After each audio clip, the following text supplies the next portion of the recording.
Es muy frecuente la patología médica, pero también la quirúrgica.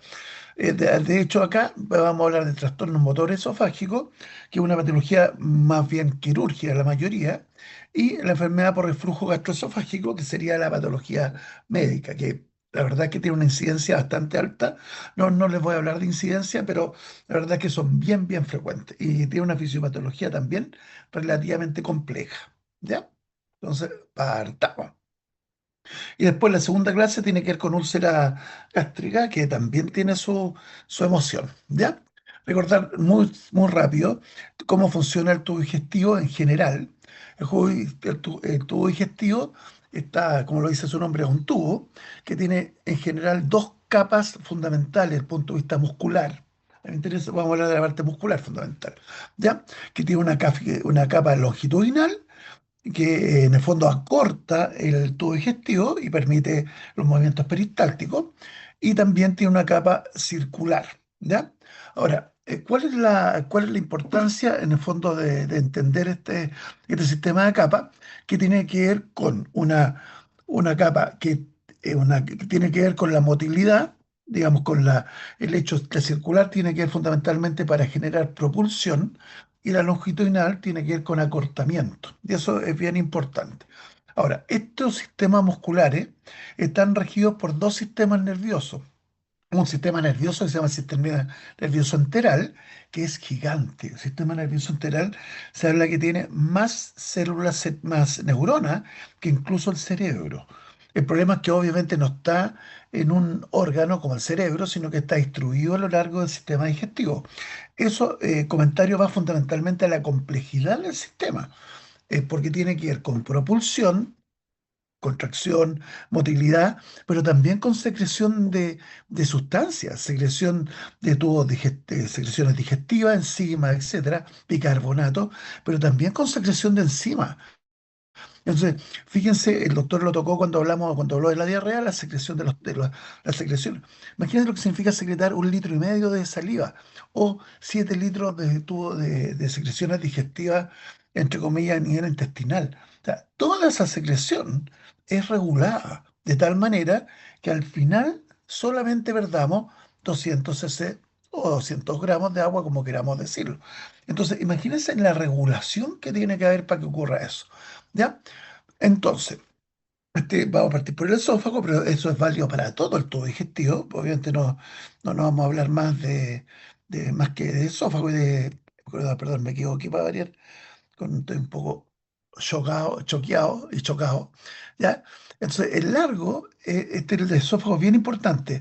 El largo más o menos tiene entre 18 y 22 centímetros de largo y está ubicado en tres compartimentos: cabeza, donde cabeza, un gran cuello también, o sea, cabeza y cuello, pero después tenemos tórax y después tenemos en abdomen. Entonces, fíjense que un órgano que pasa por tres compartimentos distintos, que tienen presiones distintas.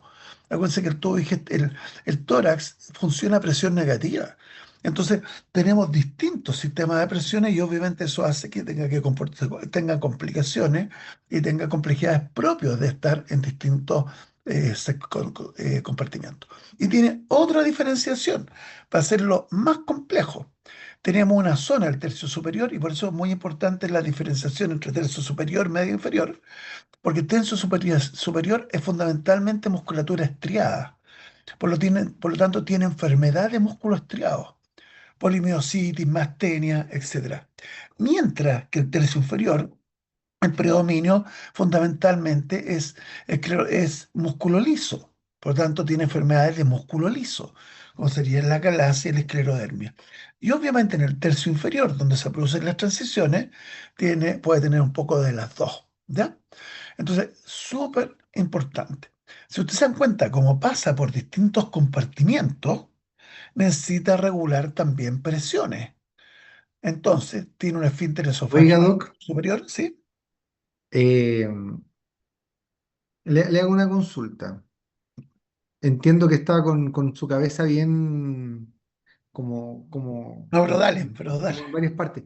Mi pregunta es, ¿quisiera usted que haga yo la clase de vía biliar ahora para que esté más relajado. No, si estoy bien, si no te preocupes. Estoy acelerado, pero relax, tú relax, ¿Seguro? relax, relax. Porque puedo Ya, hacer yo la déjame. clase de vía biliar No, después que déjame. termine No, esto el sábado. no, si no te preocupes, veamos cómo andamos. Yo quiero terminar, porque si no después vamos a atrasarnos y no, déjame nomás. Ya, Ya, sí, ok. sí. Te lo agradezco igual, se agradece Sí, mucho, Mauricio, hablando bien en serio. ¿Ya? sí, de nada, Sí, estoy un poco acelerado. si cambia de idea, me avisa, ¿ya? Te aviso. Ya, muchas gracias. Ya. Ya, pero se dan cuenta, hay distintas enfermedades que afectan en el fondo los. Ahora, esto está, lo de esfínter esofágico superior, no lo voy a tocar. ¿Por qué? Porque es musculatura estriada. Por lo tanto, ¿qué es lo que vamos a tener en su patología? Enfermedad de musculatura estriada. O sea, fundamentalmente, por ejemplo, un accidente vascular puede comprometer perfectamente estos músculos, porque son músculos voluntarios. Obviamente, para tragar hay un reflejo, pero son músculos estriados. Por lo tanto, sí se daña. Se dañan cuando hay un accidente vascular. Pero lo que es, por ejemplo, el segmento inferior no depende de musculatura voluntaria, porque es musculatura lisa. Por lo tanto, se ven otro tipo de enfermedad y eso es lo que trato de señalar. Ahora, ¿cómo está constituido el esófago inferior? El esfínter esofágico inferior es fisiológico. No existe una anatomía que diga, como existe en la mayoría de los esfínteres, fibras circulares especializadas que se abren y se cierran en relación a un estímulo. Aquí hay un esfínter fisiológico que está dado en gran medida por el diafragma, acuérdense que atraviesa desde el abdomen hacia el tórax, por lo tanto está sellado, supone los compartimentos por el diafragma, y lo otro tiene que ver con las fibras oblicuas al estómago, el mismo ángulo de His y obviamente el diafragma crural, que hacen en el fondo una estructura que funciona como un esfínter. Pero no es que exista un esfínter como tal, ¿ya? Y por eso se habla que un esfínter fisiológico, no anatómico, tiene entre 3 a 5 centímetros de largo y tiene una presión de reposo de 10 milímetros de mercurio. ¿Por qué esa presión de reposo es tan importante? Porque en el tórax tenemos presión negativa. Si yo tengo una presión cero reposo, todo lo que esté en el estómago va a, en el fondo, a regurgitarse, en este caso, va a devolverse hacia el esófago. Entonces es clave que aquí haya algún grado de presión. Si no hay presión, volvemos, todo lo que está en el estómago se regurgitaría. ¿Ya? Y bueno, tenía un anillo adiposo, etcétera, la estructura que ustedes están viendo acá. ¿Ya? Entonces, súper importante, porque volvemos, es un esfínter fisiológico, no anatómico. Y aquí aparece un poco cómo se curva el esófago en relación al ángulo de His. Por eso es tan importante el famoso ángulo de His, porque permite una angulación lateral, si uno lo podría decir. Entonces, esto nosotros si lo vemos en dos dimensiones, uno diría, no está rectito, está lateralizado. Por lo tanto, es como si uno doblara una manguera. En este caso, el esófago. ¿Ya? Lo que estamos hablando muy cortito, que tiene que ver con las inervaciones, porque esto es un tema bien importante, que si ustedes se dan cuenta, el mensajero final a nivel postganglionar tiene que ver con distintas moléculas, acetilcolina, en el fondo que es procontracción, y tenemos a nivel también postganglionar distintas moléculas como el BIP, el óxido nítrico, el ATP, o sea, el déficit de ATP, entre comillas, que generan relajación. Pero a nivel preganglionar, todas son de acetilcolina dependientes. Obviamente vienen por distintas vías, en el fondo por distintos núcleos, pero fíjense, lo comparten el nervio vago, comparten el mediador y más que nada el efecto va a ser a nivel postganglionar, por lo cual evidentemente uno puede tener, si tiene alteraciones, puede tener efectos a veces insospechados, ¿ya? Y eso es lo que trata un poco de decir, porque nosotros podríamos decir, oye, vamos a dar para relajar, digamos, vamos a relajar, vamos a dar acetilcolina, pero depende de dónde esté actuando la acetilcolina. Si la acetilcolina está a nivel actuando postganglionar, sirve. Si estamos haciendo a nivel preganglionar, no sirve. ¿Ya? Y eso, en el fondo, como general. Yo digo eso fundamentalmente porque tiene que ver incluso con Botox y otros tratamientos que se pueden ocupar acá, porque bloquean, en el fondo, la acetilcolinsterasa. Eso lo voy a dejar para que ustedes lo estudien solitos. ¿Ya? ¿Cómo estudiamos el esófago? Y el esófago nosotros lo estudiamos desde el punto de vista motor a través de una manometría. ¿Qué es una manometría?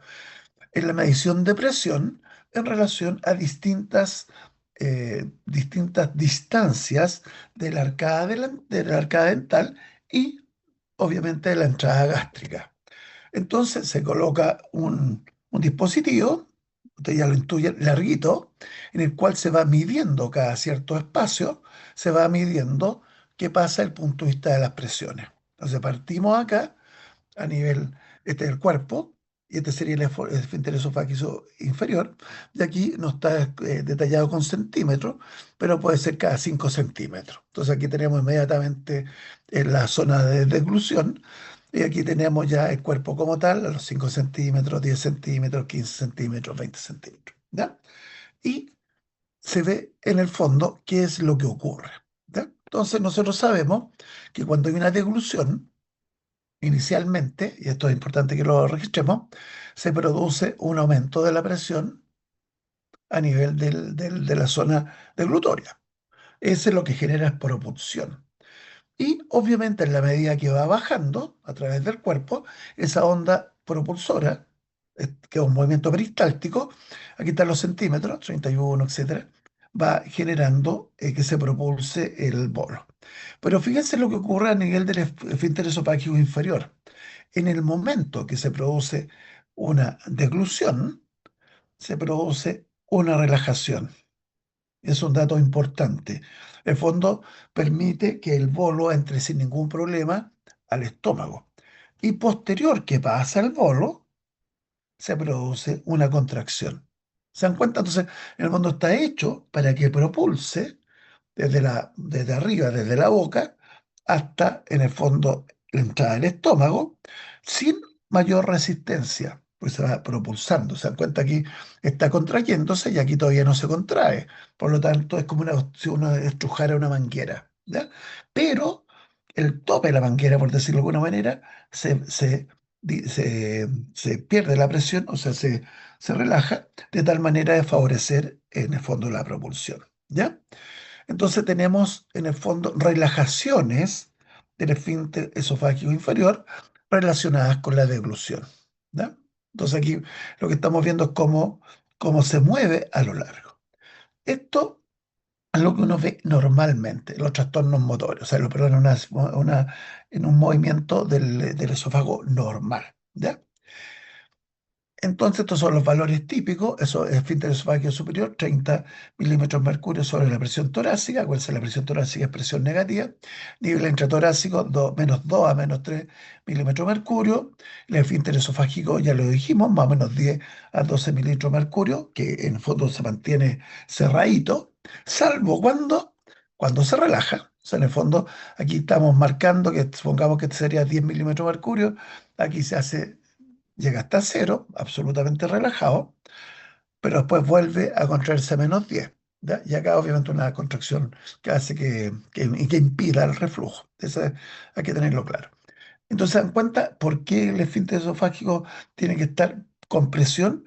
Para evitar que esta presión positiva se devuelva. Si devolvemos, la presión intragástrica es positiva, 3 milímetros de mercurio, la a nivel torácica es 2 a 3, entre menos 2 menos 3, eso haría que permanentemente se estuviera devolviendo. ¿Quién impide que se estuviera refluyendo? El esfínter esofágico inferior, que volvemos, es un esfínter no anatómico, es un esfínter fisiológico, lo cual obviamente da complicaciones que vamos a ver ahora. ¿Ya? Para hacerlo más bonito, a alguien se le ocurrió, hagamos una manometría esofágica de alta resolución. ¿A qué se refiere esto? Porque aquí en el fondo ustedes ven que hay una presión, pero no están determinadas las distintas zonas, sino que aquí decimos, está la presión que está a 41 centímetros, pero de fondo da una presión nomás. Y la variable tiempo está subjetiva. Entonces se le ocurre a alguien hacer algo que se llama manometría esofágica de alta resolución. ¿Cuál es la gracia? No, aquí no se trata de que eso lo aprendan, pero se trata para entender un poco si algunas cositas van a tener que aprender. Pero en el fondo, esto permite establecer en el fondo con mayor detalle lo que está pasando en el esfínter. Entonces, aquí, ¿qué es lo que tenemos? Nuestra deglución. Aquí la persona comió. Y aquí es lo mismo que se ve en el fondo en la manometría simple. Pero aquí aparece la presión, aparece en distintos puntos, etcétera. Entonces, fíjense que en el fondo viene una arquitectura, tenemos una primera relajación, después en el fondo hay una puntuación de transición, que es lo mismo, después una segunda contracción y aquí se mantiene contraído un poco en el tiempo. Acá está la relajación, fíjense que está contraído y ¡pum! De repente, cuando se produce la deglución, esto se relaja a la medida que se acerca. Y después, fíjense, se contrae a presión más alta, pues esta es la presión basal y esta es una presión más alta. Uno dice, estos puntitos, ¿por qué tienen que ver? Porque estos puntitos tienen que ver con cómo se acorta. Dijimos que en el fondo tenemos que el esófago, en el fondo por un lado se contrae, aumentando las presiones dentro del lumen, pero también se acorta. Entonces esto tiene que ver también un poquitito con acortamiento. ¿Ya? Ahora, ¿qué se mide? No, no, aquí lo importante es las cosas que se miden. Lo que se mide, que es bien importante, porque no vamos a aprender todo, obviamente, es la latencia. Cuánto tiempo se demora en llegar, en el fondo, a la contracción del cuerpo. Inmediatamente, esto es no les quiero explicar con detalle, pero tiene que ver con la zona ascendida. Se supone que aquí ascendió, en el fondo, el esfínter. Entonces, uno podría decir que hasta este segmento, la presión máxima, le vamos a llamar latencia, o sea, desde que parte hasta ahí. ¿Ya? Entonces, y también se miden, obviamente, las presiones a las cuales está el esfínter, porque hay enfermedades que afectan al esfínter, y se miden en el fondo también velocidad del frente contráctil. Pero no importa, no se preocupen, de verdad que no se preocupen. ¿Ya? Y hay distintas mediciones, pero en el fondo tiene que ver con estas mediciones que vamos a tener. Entonces, una de las mediciones que tiene que ver con el funcionamiento del esófago, del esfínter, tiene que ver con esta medición que no importa el IRP, que es presión de relajación integrada, que tiene que ver en el fondo cuánto tiempo, porque se eligen los tres segundos dentro del tiempo total de relajación, en el cual se obtiene las presiones más bajas. Pero usted no importa, cuando alguien no les va a preguntar nunca lo que es el tiempo integrado de relajación, pero que ustedes sepan que cuando tengo un tiempo integrado de relajación, un IRP más bajo, significa que el esfínter estuvo abierto más tiempo y a presiones más bajas. Ese es el concepto. ¿Ya? Entonces aquí el paciente come y obviamente se relaja y eso se puede medir, lo ve la maquinita. ¿Ya? Mide los tiempos y cuánto es la presión más baja. No se preocupen por los datos. ¿Ya? Pero significa que tiene que ver con el tiempo en el cual el esfínter estuvo con menor presión y cuánto tiempo. Porque, ¿qué puede pasar? Que el esfínter, por ejemplo, esté siempre relajado, o lo contrario, que el esfínter esté siempre contraído. Entonces, si ustedes analizan, ¿qué enfermedad produciría el esfínter si está siempre contraído? Un problema de devolución. Pues si está siempre relajado, ¿qué produciría? Que se devuelva los contenidos del estómago en el fondo, hacia arriba. Y eso es un reflujo. Entonces, en el fondo, el esfínter sí puede generar problemas. Y obviamente si se mueve mal el esófago, también puede haber problemas. Si se mueve muy rápido o se mueve a mucha intensidad o en el fondo se comporta mal. Acuérdense, esto es motor, por lo tanto, motor tiene que ver con intensidad, tiene que ver con velocidad de contracción, tiene que ver con una función muscular. ¿Ya? Si ustedes no entienden algo, me avisan nomás y lo vemos. ¿Ya? No, por favor, lo detallamos. Y ahora entramos a hablar de verdad de los trastornos motores. Estamos hablando de los instrumentos, cómo lo medimos y en general de cómo funciona. Esto es muy frecuente, la patología esofágica, no la motora, pero la patología por reflujo es súper frecuente. Yo les aseguro que más de alguno de ustedes ha tenido quizás no enfermedad por reflujo, pero ha tenido episodios de reflujo. Y por lo tanto hay que conocerlo. ¿Ya? Yo, Ya, Doc, soy un usuario regular de esomeprazol, fíjese. ya, por reflujo. Sí, po. Sí. ¿Cachaste? No sé si Perfecto. algún estudiante quiere contar su experiencia, si ha tenido o no tenido Vivo con el reflujo, pero miedo de a un sobrecrecimiento yo no bacteriano tengo enfermedad por reflujo, en pero ese reflujo he proceso. tenido un montón de veces, po, un montón. Sí. Es No, cuestión de comer sí, una empanadita, yo siempre pongo el 18, comer una empanadita caldúa con harta cebolla, ponerse a jugar a la pelota y agacharse a buscar la pelota, po. sí, po, Seguro que se nos devuelve algo, sí. y eso es Sí, no, reflujo. yo a veces en algunos periodos incluso me he despertado en la noche así como por reflujo, fíjese. No, pues también, por Sí, el estrés también genera enfermedad por reflujo. sí, po, ¿no? Y esos son indicadores de severidad, po. Sí, Despertarte en la noche por el reflujo gastroesofágico sí. no es por una enfermedad por Y reflujo la, gastroesofágico así como y- chica, po. y la gente que, entre comillas, muere, entre comillas, asfixiada en su vómito, perdón que toque el tema, muchas veces no es vómito lo que presentan, presentan regurgitación. Y lo voy a explicar al tiro la diferencia. ¿Ya? Bueno, entonces, son alteraciones de la motilidad del cuerpo esofágico y o sus esfínteres que pueden producirse por exceso o por defecto de la actividad contráctil y o la secuencia en que ésta se produce. ¿Ya? Volvemos, se sacan todos los motores, los trastornos motores de la faringe y el esfínter esofágico superior, porque son de faringe funcional orofaringe y tiene que ver con músculo estriado. Eso vuelvo a decirlo. Por tanto, son otro tipo de patologías. Aquí nos vamos a enfocar a músculo fundamentalmente liso. Ya, esto lo voy a enseñar porque podemos clasificar lo primario y secundario, pero esto es súper importante en la parte clínica. Lo que ocurre fundamentalmente es la disfagia. La disfagia se entiende por molestia a la deglución, ¿ya?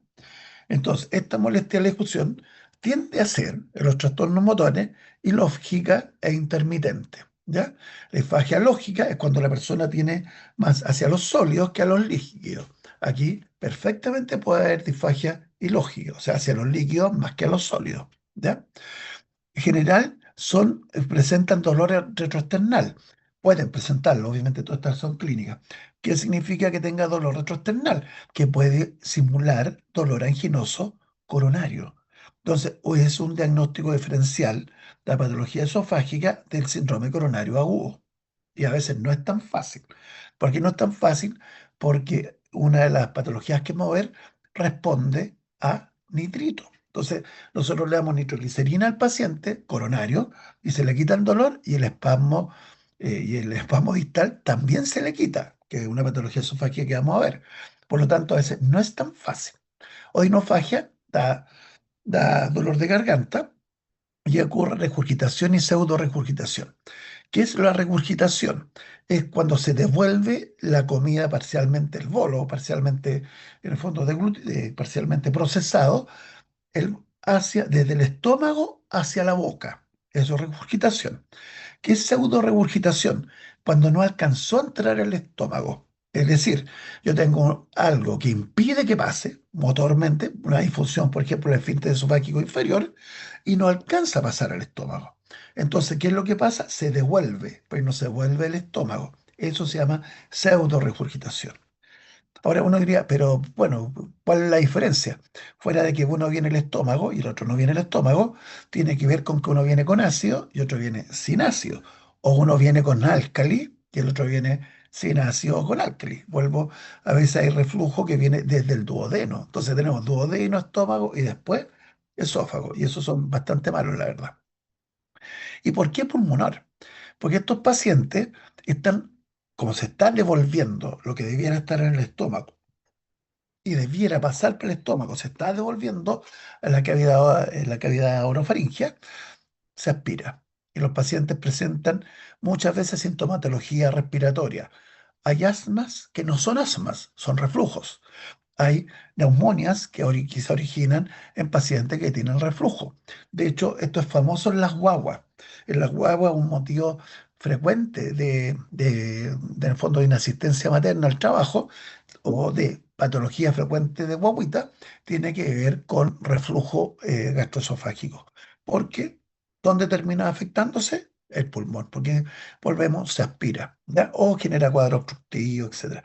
Lo cual, yo sé que ustedes son muy chicos de no tener guagua, pero a los que han tenido guagua o saben del tema, van a decir, oh, súper frecuente la regurgitación y pseudo-regurgitación o la sintomatología pulmonar en niñitos que tengan reflujo. Es bien, bien frecuente.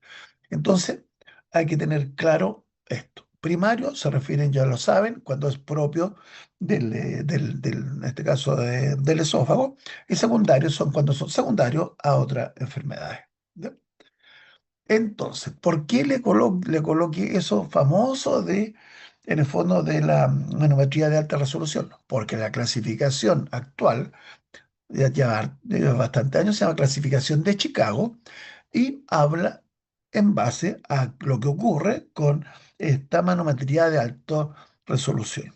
Y es lo que sería el estándar. ¿Ya? Y aquí habla de algunas enfermedades que se llaman acalasia. ¿Ya? La vamos a tocar en un minutito, pero la característica fundamental es una IRP que tiende a ser hipertensivo. Y bien, vamos para atrás. ¿Qué es lo que es el IRP? El tiempo de relajación integrado. Si tenemos un tiempo de relajación aumentado, significa que no se relaja. Y no relajarse significa que va a tender a mantener cosas en el esófago más tiempo del que debiera. ¿Ya? Entonces, ya sabemos, una de las enfermedades, yo lo voy a ir para atrás para que lo veamos, la acalasia es una enfermedad donde fundamentalmente se altera en el fondo la relajación. ¿Ya? Bueno, tenemos otro tipo de enfermedad que se llama obviamente obstrucción del flujo, el reflujo del esfínter, que tiene más alto todavía, pero en el fondo ahí lo vamos a ver, pero hay el tipo 3, en el fondo, que hay un problema ya motor hacia otra altura, ya ni siquiera hay peristalsia, ¿ya? Eso lo vamos a ver, no se preocupen, pero sería la acalasia, ¿ya? ¿Qué otras enfermedades conocemos fuera de la acalasia? Espasmo distal esofágico, que también lo vamos a ver, pero fíjense, la relajación está buena, porque ese IRP relativamente bajo. Ah, pero miren lo que tenemos, contracciones prematuras, o sea, se mueve mal, ¿ya? Se mueve muy rápido. Ahí lo vamos a ver en monitos, pero lo vamos a ver. Y tenemos el esófago en martillo, no, ¿cómo le llaman se me olvidó la traducción. Cascanueces. Cascanueces, eso, más que esófago en cascanueces, que es un esófago hipercontráctil. Aquí se ocupa otro indicador que se llama T6, que se llama intervalo de contracción distal, que no importa, pero lo van a entender al tiro. ¿Y esto qué es lo que darían? Darían problemas, en el fondo, que tienen que ver con relajación o con la contracción muy intensa o que se mueve mal. Pero también tenemos enfermedades que tienen que ver con peristalsia ausente. Y ahí tenemos todo relajado. Eso no lo vamos a tocar nosotros porque no es frecuente como causa de dolor y por suerte es muy poco frecuente. Y tenemos otras situaciones donde tenemos peristalsis débil, tenemos peristalsis rápida, tenemos peristalsis hipertensiva. Ese es estrictamente el cascanueces, pero en el fondo lo vamos a ocupar como sinónimo, ¿ya? Y vamos a ir viendo los monitos para que se entienda bien. En la calasia, lo que ocurre, inicialmente, uno podría decir la característica fundamental es la ausencia de relajación del esfínter esofágico inferior. En la medida que va pasando el tiempo, se va provocando peristalsis defectuosa, ¿ya? Hasta hacerse incluso hipercontráctil. Lo vamos a ver en los monitos. Inicialmente tiene disfagia para sólido y líquido, o sea, disfagia lógica, pero se termina siendo ilógica, genera dolor retroesternal y genera pseudoregurgitación. ¿Por qué pseudoregurgitación? Porque como el esfínter no se relaja, se devuelve lo que está en el esófago. ¿Ya? Esto es particularmente frecuente en la galaxia por enfermedad de Chagas. Ahora, la zona que es más endémica de enfermedad de Chagas es la zona de Coquimbo, o sea, pues sería la cuarta región, mucho más que las zonas más del norte, porque es una enfermedad, como ustedes saben, infectocontagiosa, por lo cual, en el fondo, hay zonas que no tienen. Y en Chile, por suerte, tenemos poca galaxia en general. No es que no tengamos, tenemos una por 100.000 habitantes, pero es poco. Aquí, ¿qué es lo que se ocurre? Hay alteración del sistema mientérico, hay desbalance entre el sistema excitatorio y inhibitorio, entonces habría una prevalencia del sistema excitatorio con ausencia de relajación del esfínter esofágico inferior. Pero parte en el esfínter y después va progresando hacia arriba. Entonces, fíjense lo que ocurre. Tenemos distintos tipos, tipo uno, 2, 3, en el cual, fíjense el IRP, o sea, esto no se relaja ni por si acaso, tiene una presión del IRP de 22, dijimos que lo normal era como 10, y tenemos la tipo uno, que fíjense que hay completamente ausencia de peristaltismo, pero no hay nada de relajación. Por lo tanto, tiende a acumularse aquí. Esta es la imagen radiológica, ¿ya? Después tenemos el tipo 2, en el cual sí hay un nivel de contracción. Fíjense que esto está absolutamente relajado y el RP sigue siendo alto, pero aquí hay un grado de contracción, o sea, no se dilata completamente. Fíjense, el tamaño acá está súper dilatado.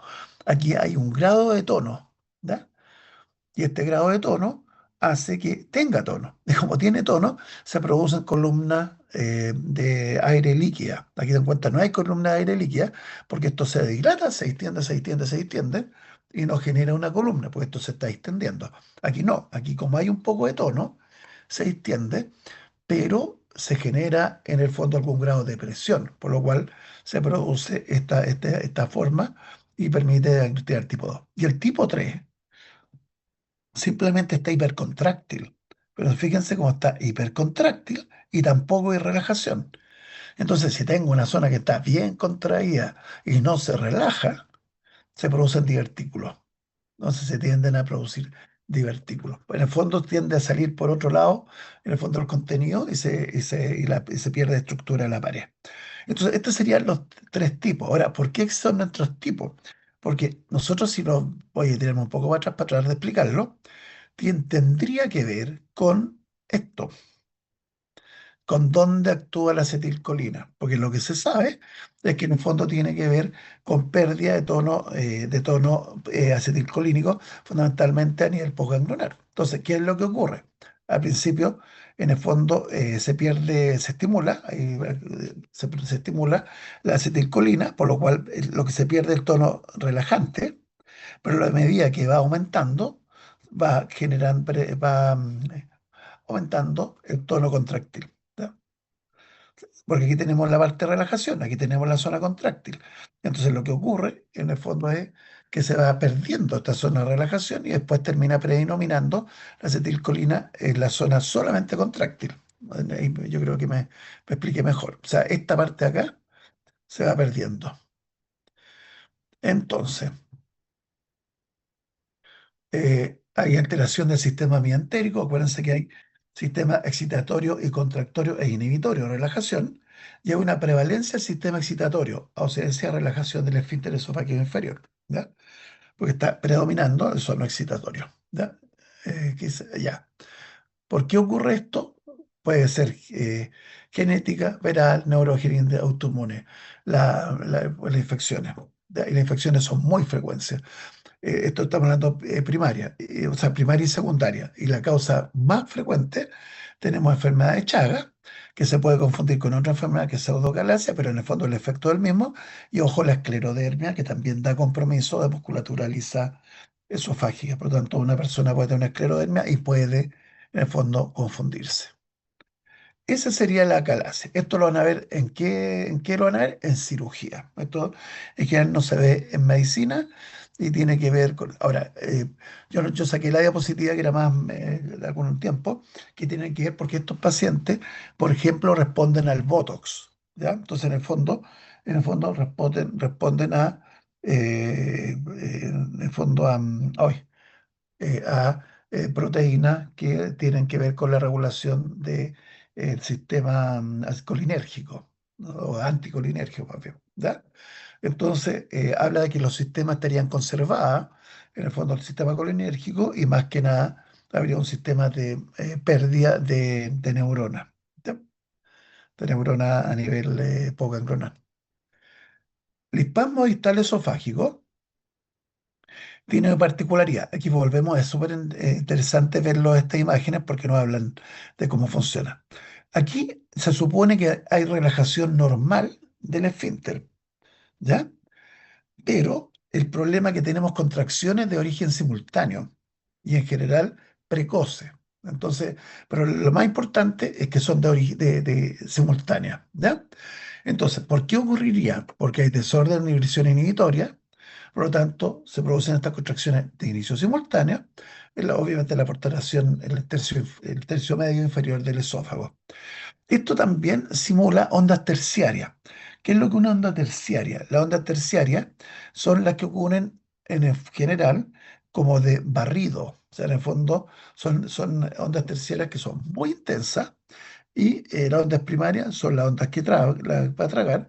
Tendré una onda secundaria, que son las ondas, entre comillas, más precoces, y las ondas terciarias son estas, que son de gran intensidad. Y estas pueden ocurrir espontáneamente o relacionadas con deglución y dan dolor tipo anginoso. Y estas son las que responden a, en el fondo, ¿cómo se llama? A nitrito, ¿ya? O sea, son las que pueden parecer perfectamente simular un dolor anginoso.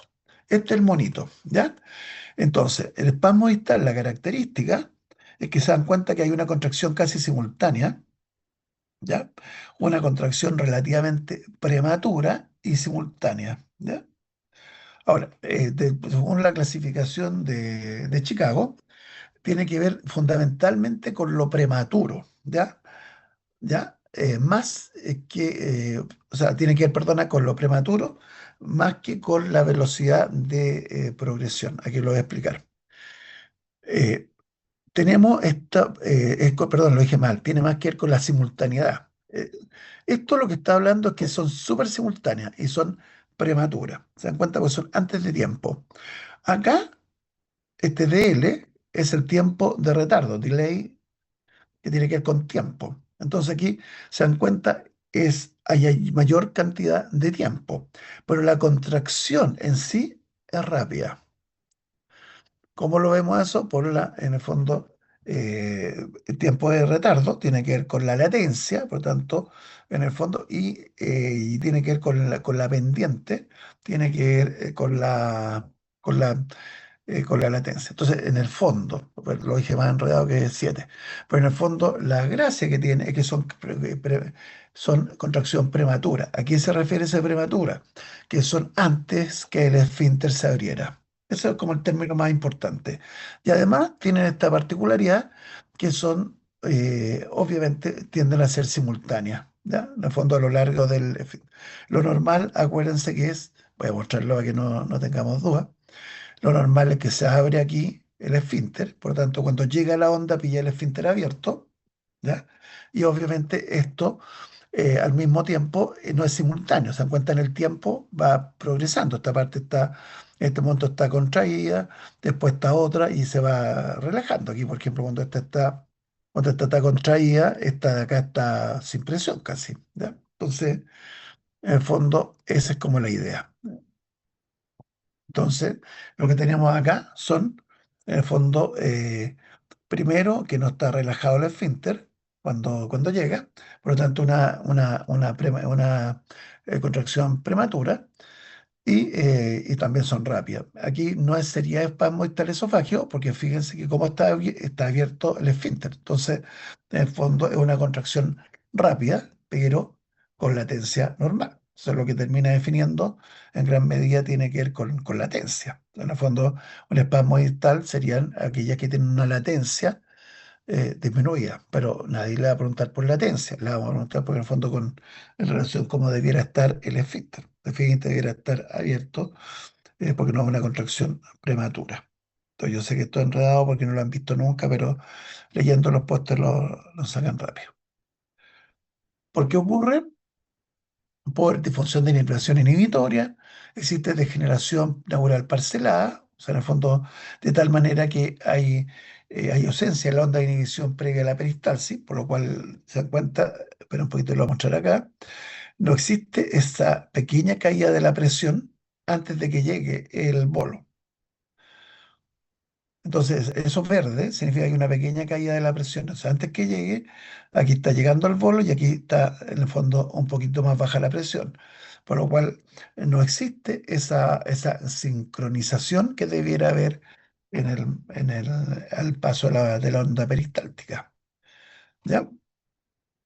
Aquí se exacerba con el hidrofonio bloquea en el fondo la acetilcolina y además puede haber contracciones hipertensivas y un esfínter también hipertensivo, pero en general, a él más que nada tiene que ver con el fondo, con la contracción prematura, con una latencia eh, disminuida.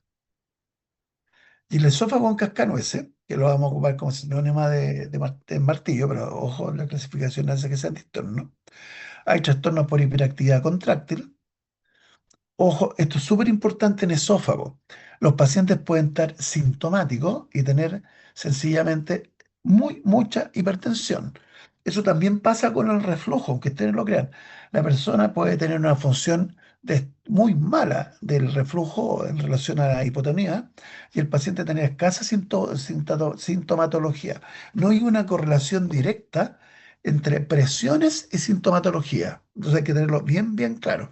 Hay pacientes que tienen esófago casconeses muy hipertensivos y tienen no tanta sintomatología, y hay otros que tienen, en el fondo, un esófago muy hipertensivo, perdón, poco hipertensivo y tienen mucha sintomatología, ¿ya?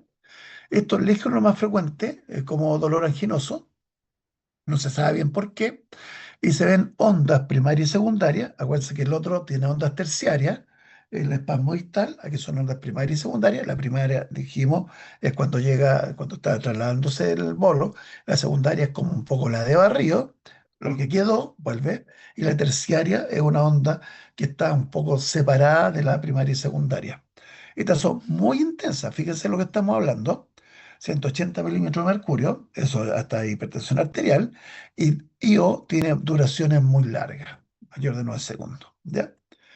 Presupone que es una respuesta exagerada de un mecanismo normal, gatillado por mecanismos tensionales, sensibilidades, etcétera. Este es el monito. Se dan cuenta, hay relajación, esto es lo normal, y aquí se ocupa una cuestión matemática que se llama T6, porque es re sencillo. Es súper sencillo, se ve como complicado, pero lo hace la máquina sola, que es el intervalo contráctil distal y que es muy, muy sencillo. Lo que multiplican es los milímetros de mercurio, lo multiplican por el tiempo que está fuerte y por la intensidad.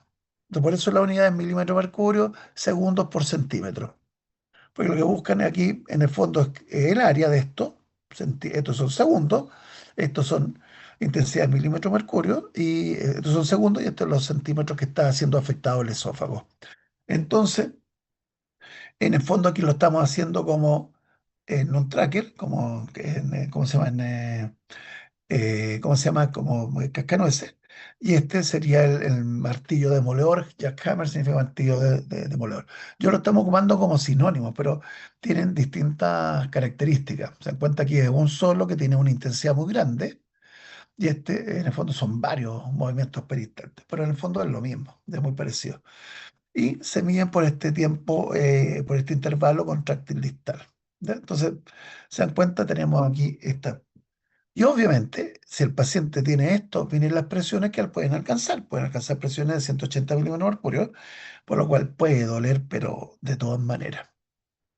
Serían, en el fondo, ¿cómo se llama? El loop tracker, o sea, el cascanueces, y este sería el martillo demoledor, pero los vamos a tomar como si fueran lo mismo. Fíjense que en los dos hay relajación del esfínter, ¿se dan cuenta? Aquí ya un poquito ya está pasado, pero en general tiende a haber relajación normal del esfínter, contra el esfínter relajado. Y todo esto, se dan cuenta, fueron inducidas por deglución. Aquí fíjense que la presión cae a cero, significa que hubo deglución, deglución y deglución. Y fíjense que está la relajación relativamente normal, pero esta intensidad es muy grande, o el tiempo que está contrayéndose es muy grande, o en el fondo digamos, los centímetros que afecta la contracción también son muy grandes, o sea, a lo largo del esófago. Eso. No sé si les quedó alguna duda con estos, digamos, trastornos motores. ¿No? No, ya. No, profe. No. Perdona que si estoy hablando un poco enredado, pero Nada por acá, Doc. qué bueno. Entonces tenemos, esto es lo que la verdad que nos interesa, que es el famoso reflujo gastroesofágico, porque esto lo otro no significa que no hay que saberlo, pero lo que trato de decir es eh, que yo creo que entendiendo los monitos ustedes lo entienden al tiro, sí. Y no se preocupen por aprenderse el nombre, porque por último yo le pongo el nombre después y la sigla, pues no se trata, y tampoco le voy a preguntar por la cifra, o sea que tranquilo, ¿ya? Por la cifra de presiones, para las definiciones, eso olvídense. Ya, reflujo, enfermedad súper frecuente. Esto es lejos lo más frecuente y trastorno crónico mucho más frecuente. Corresponde al reflujo contenido gástrico y duodenal al esófago. Y o duodenal, ojo, hay pacientes que tienen reflujo ácido cuando viene el estómago y hay pacientes que tienen reflujo alcalino, depende del duodeno. ¿Ya? Aquí los síntomas habituales son pirosis, regurgitación y disfagia. ¿Por qué no es vómito? Porque el vómito implica un reflejo, implica contracción, implica otras cosas. Aquí el problema es que se devuelve mecánicamente. ¿Ya? No es por, en el fondo, una contracción de la prensa abdominal como es el vómito. El vómito implica una contracción muscular intensa, que es lo que genera el vómito. Aquí no, aquí es, entre comillas, sin mayor fuerza, se devuelve nomás, ¿ya? Y por eso da regurgitación bueno, disfagia, porque obviamente genera molestia deglutoria, y el síntoma característico es pirosis. ¿Qué es lo que es la espirosis? Sensación de que te está quemando algo que te quema en el fondo después de que uno come, que una sensación de quemado que recorre más o menos donde está el esófago, o sea, parte a nivel o sea, a lo largo del esternón en realidad. ¿Ya? Causas multifactoriales, pero millones de factores. La más frecuente tiene que ver la más frecuente para la gravedad, tiene que ver con competencia del esfínter esofágico inferior. O sea, lejos, uno diría las formas más graves, tiene con disfunción del esfínter esofágico inferior. ¿No? O sea, porque dan mayor número de episodios de reflujo. En el fondo, ¿cuándo se produce el reflujo? Cuando yo aumento la presión intraabdominal. O sea, cuando como harto. Si yo como harto y tengo un vaciamiento lento en el estómago, ¡pum! Y tengo un esfínter que no funciona bien, voy a tender a tener harto reflujo. Y lo otro tiene que ver con la motilidad esofágica. Si el esófago no, o sea, no se cierra el esfínter o el esófago no tiene buena peristalsis, eso es lo que en el fondo es como se la clearance disminuido, o sea, no barre lo que tiene que barrer o no se mueve como corresponde, genera mayor tiempo de contacto y obviamente mayor nivel de sintomatología. Entonces, pero son causas que apuntan a eso, lo vamos a ver en todo caso. Entonces, miren todos los mecanismos que tenemos. Mecanismos de reflujo, el más importante es en el fondo el esfínter esofágico inferior. Tenemos dos, o sea, varios tipos, pero tenemos varias como enfermedades. Tenemos dos tipos de relajaciones.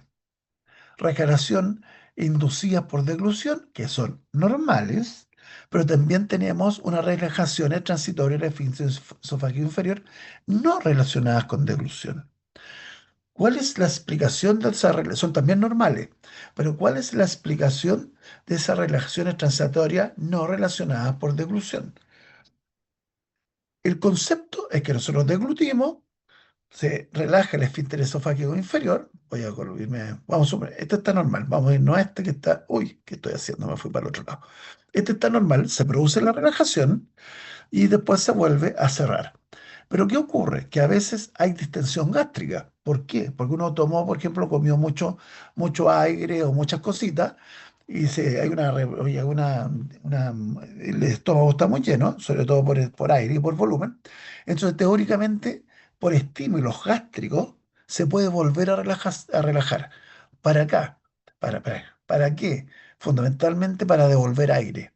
Entonces, esto cuando ustedes tienen un chanchito después de comer mucho, tiene que ver muchas veces con estas relajaciones no relacionadas con la deglución.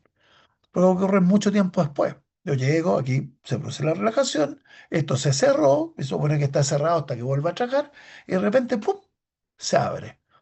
Eso es una relajación transiente no relacionada con deglución. ¿Y cuál es la teoría? Para vaciar un poco el estómago, sobre todo de contenido aéreo, cosa que salga el famoso chanchito, ¿ya?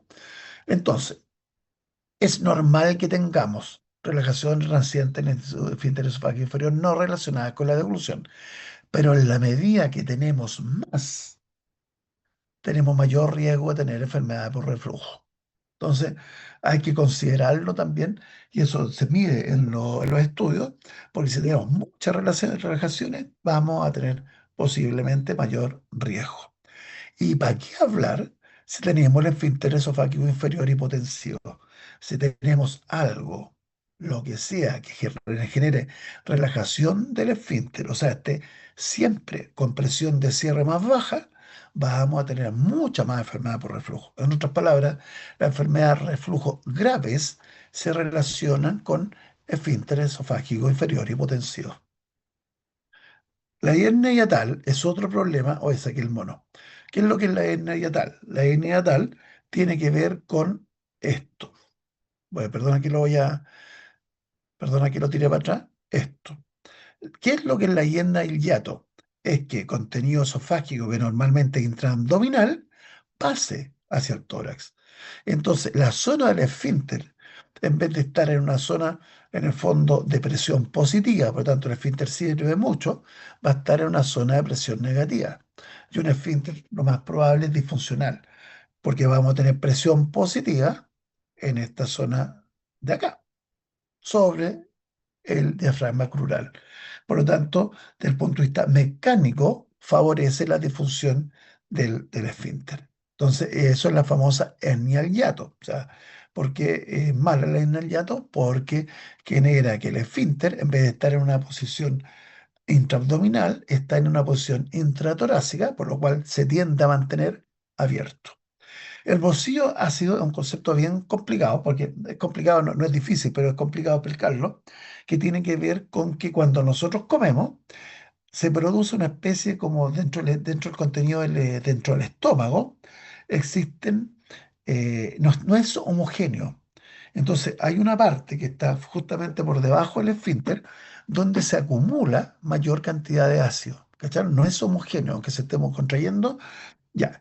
El bolsillo ácido tiene que ver con eso, tiene que ver con que el bolsillo sería esta zona, obviamente no es una zona anatómica, es parte del contenido gástrico, o sea, el líquido gástrico, que tiene mayor cantidad de ácido y que en la medida que crece ese bolsillo, o sea, tenemos una mayor cantidad de ácido cercano al esfínter, hay mayor riesgo en el fondo, de reflujo. Entonces, también existe ese concepto. Aclaramiento de ácido esofágico tiene que ver con cómo barremos nuestro esófago. Ojo, pero también tiene que ver con la secreción de glándulas salivales y esofágicas. Yo tengo poca saliva, voy a tener menos, la comida entre comillas más seca y el esófago vamos a tener más difícil transportar el bolo. La esofágica también, depende de la secreción. Y ojo, para que haya, cuando yo tenga un reflujo, puede ser que no tenga ninguna lesión en el esófago, salvo el reflujo. Pero también se puede producir esofagitis, que es en el fondo la inflamación o el daño tisular producto del reflujo.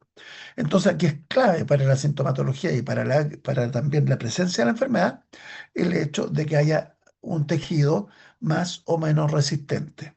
Por ejemplo, si mi tejido es muy resistente al reflujo y resulta que tengo reflujo todos los días, lo más probable es que no tenga esofagitis, pero sí tenga reflujo.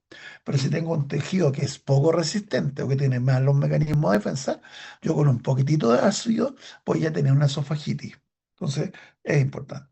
Y también factores gástricos como secreción de ácido gástrico. Si estoy hipersecretor, obviamente, como el doctor quizá lo nombró, un gastrinoma o síndrome de Soligo-Edison, obviamente va a tener lleno de estómago, lleno de secreción ácida y voy a tener mayor riesgo de tener enfermedad por reflujo. También si tengo reflujo duodenogástrico. ¿Por qué? Porque va a entrar a tallar otra molécula que es bien, entre comillas, dañina, que es el álcali. Entonces, tener reflujo alcalino tampoco se defiende la mucosa. O sea, tiene también riesgo de presentar ya. Y obviamente si tengo vaciamiento gástrico retardado, voy a tener mayor tiempo de exposición a la secreción ácido. ¿Sí? En el fondo, si cuesta que el estómago se vacíe, voy a tener mayor cantidad de contenido gástrico y mayor tiempo, con lo cual voy a tener en el fondo también mayor riesgo de reflujo, porque esto tiene que ver con, por ejemplo, vaciamientos, la velocidad con que se vacía uno con el otro.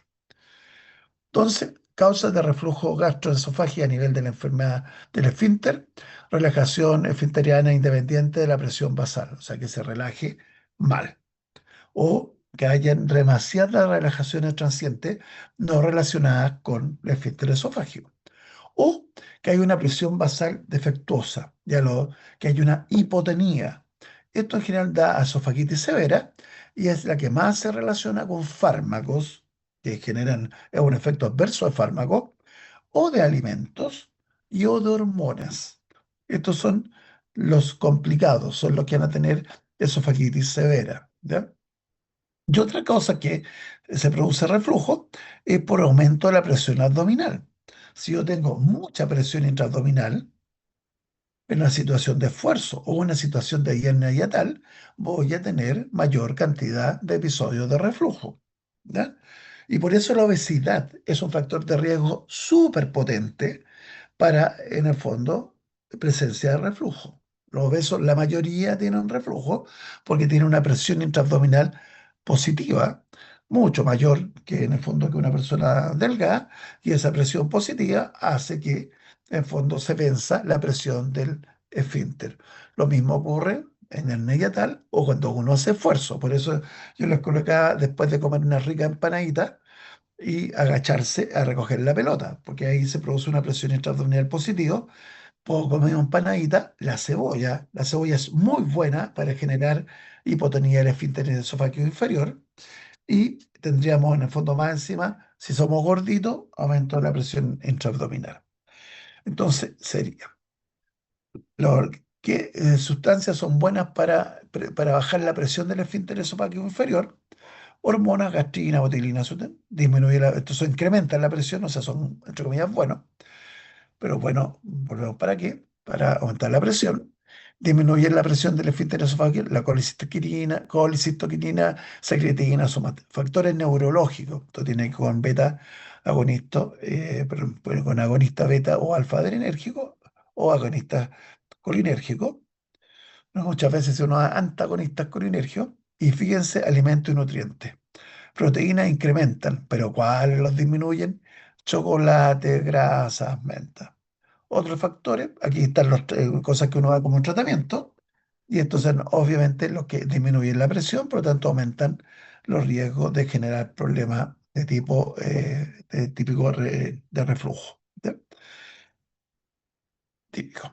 Aquí hay otra, gente a ver, que disminuye la presión, chocolate, café también, el alcohol, fármacos antagonistas del calcio, ojo, todos los antagonistas, diazepam, dopamina, anticolinérgicos, prostaglandina, teofilina, ojo, cafeína de nuevo, santina y hormonas varias y diversas.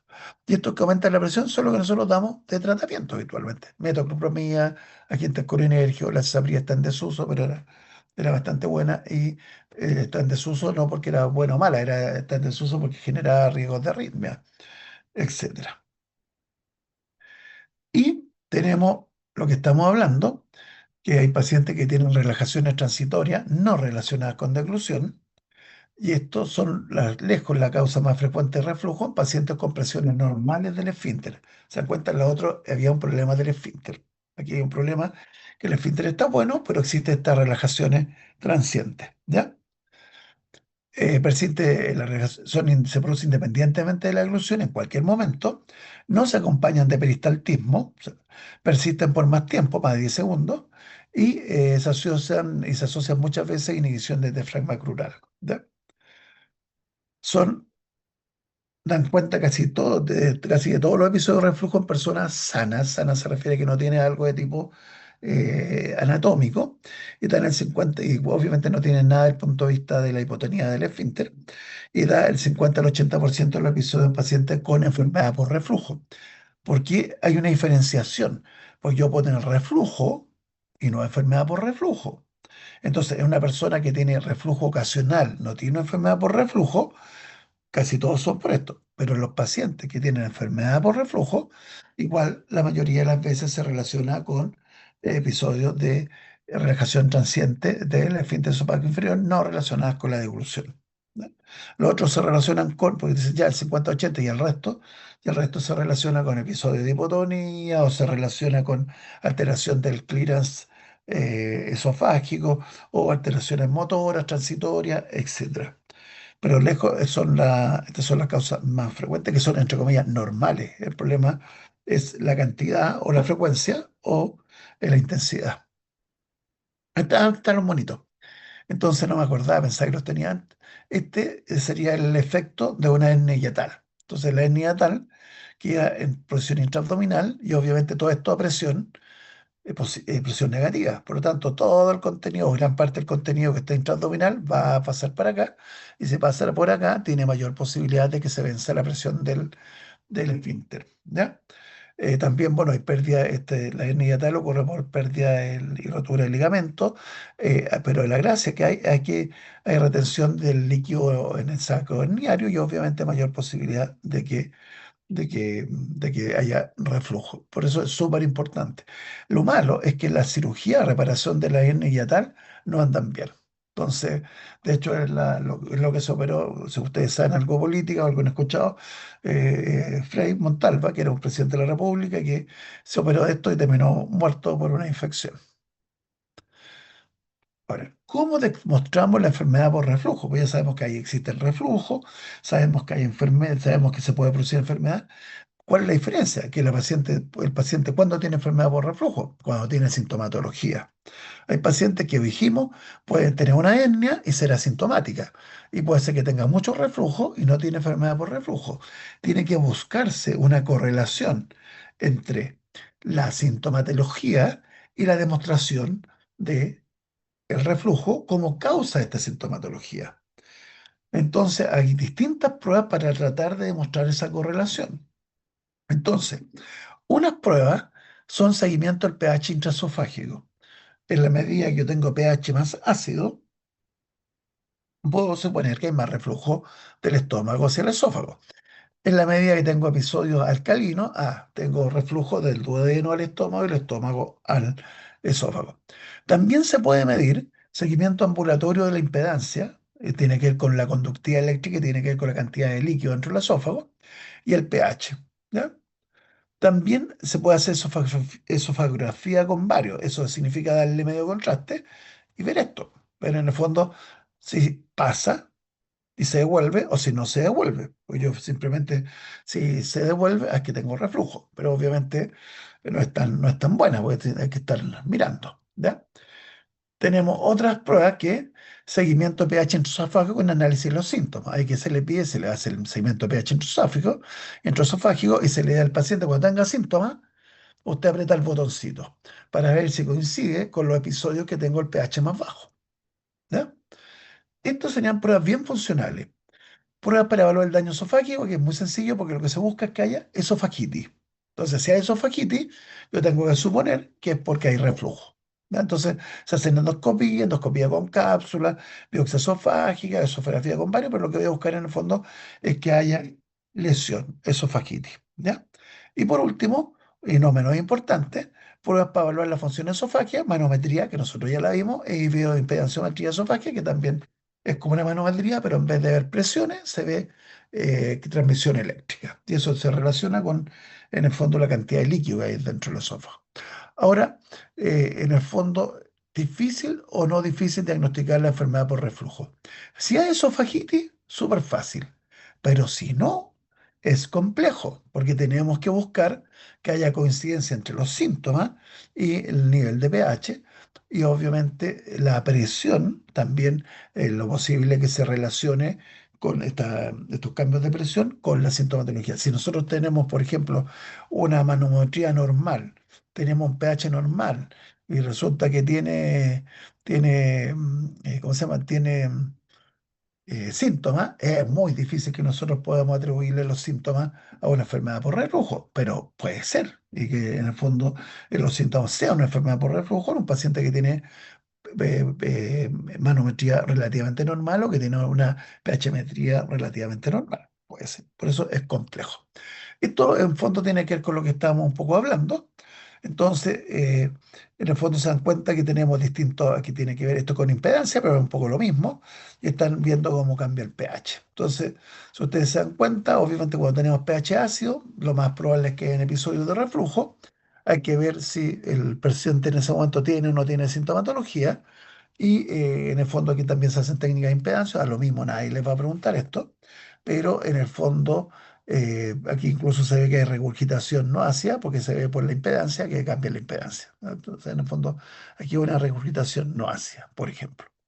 Ahora, nadie le está que interpreten esto que estamos viendo acá, por favor, no estamos hablando de eso, pero que entiendan que la enfermedad por reflujo no es tan fácil diagnosticarla Cuando la esofagitis es más fácil porque uno tiene que suponer que es por reflujo, pero en el fondo hay que integrar mucho de lo que estamos viendo actualmente, que tiene que ver con pH, tiene que ver con manometría, en este caso están haciendo una impedanciometría, o sea, cambio eléctrico, y en el fondo con la presencia de ácido. Recomendaciones para el tratamiento es muy sencillo, porque en el fondo, si usted entiende la fisiopatología, es lo más fácil que hay, po. Es primero tener la cabeza levantada. ¿Por qué? Porque nosotros aprovechamos la presión atmosférica para que no se vaya la comida para arriba. Por tanto, levantar el cabecero de la cama 20 o 30 grados. ¿Esto cuándo ocurrirá más? ¿En la mañana, en la noche o en el día? Y obviamente cuando no está acostado. Por lo tanto, la idea es levantar el cabecero mientras no duerme. Dormir en decúbito lateral izquierdo, eso tiene que ver con la forma del estómago, de tal manera que si nosotros dormimos al lado derecho, tiende a vaciarse más hacia el esófago, mientras que hacia el lado izquierdo no. No acostarse tras la comida al menos hasta 2 horas después de la ingesta, eso para asegurarse que el estómago esté vaciado. Si tenemos obesidad, que no haya obesidad. Si nosotros andamos durante el día o en la noche con prenda ajustada, sacarlas porque aumenta la presión intraabdominal. Obviamente, hacer que el vaciamiento gástrico sea lo mejor posible y eso implica evitar comidas copiosas y evitar bebidas, tabaco, alcohol, porque todas esas cosas se han demostrado que cambian las presiones del esfínter en mayor o menor cantidad y evitar alimentos que faciliten el reflujo. Ojo, antes había un listado que decía esto no pueden comerlo, porque son cosas que para todo el mundo tendían a pensar que generan reflujo. Actualmente es más probar. O sea, si a la persona le gusta mucho tal cosa, que pruebe y vea si le produce reflujo. Y si no, obviamente puede usarla. Ahora, eso obviamente con control endoscópico y como corresponde. Eso lo van a ver ustedes cuando hablen más de clínica en las clases más bien de medicina interna.